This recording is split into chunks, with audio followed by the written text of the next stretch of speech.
I got the flaps hung and then hooked them up, and I adjusted the cable tensions on those. I don't know whether it's quite right yet or not, but the flaps work. I haven't gone through all of the rigging procedure for them yet, so I don't know if something needs to be done to them to rig them up a little better. But so far they're working pretty good, so that's good news. Well, the flaps are on, the wings are together.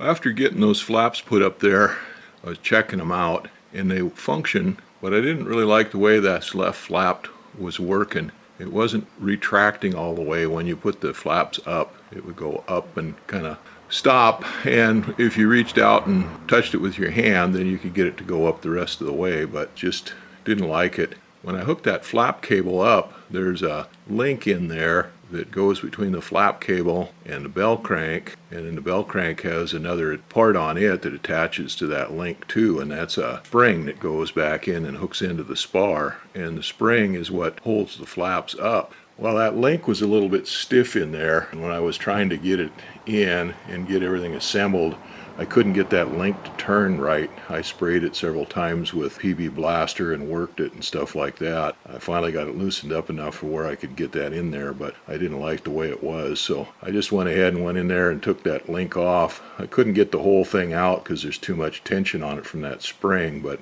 I got the lower portion of the link off, took that turnbuckle back off for the flap cable, and cleaned that up in there a little better, greased everything up as good as I could, and now it functions the way it should. It goes up and down smoothly. Well, it did go down smoothly, but it comes back up all the way now.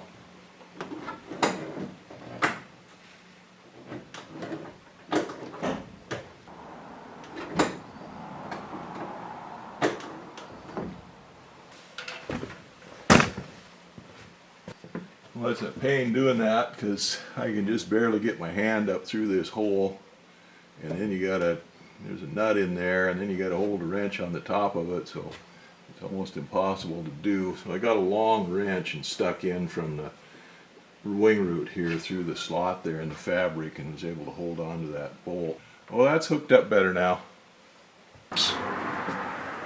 I had to dig out the book to see what the flap specifications were, and the flaps are supposed to be set at 0 flat level with the bottom of the wing with the flaps up, then 50 degrees plus 50 degrees or minus 50 degrees I guess when the flaps are down.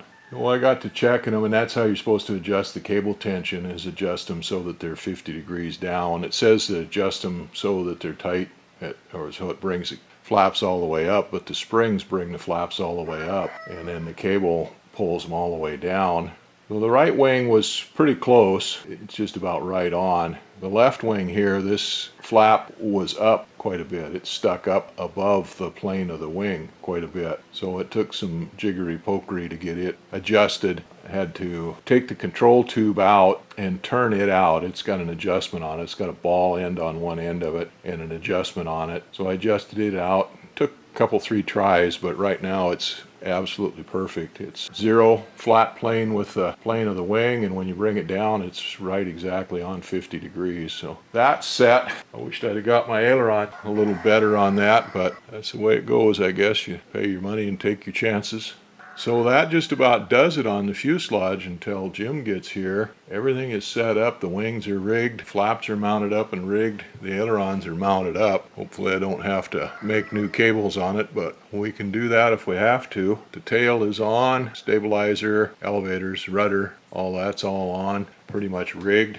So that pretty much does it with the fuselage here. Get the engine ready to hang it, I guess. The weather's supposed to be good tomorrow, so maybe I'll get a chance to work on those floats some more tomorrow, but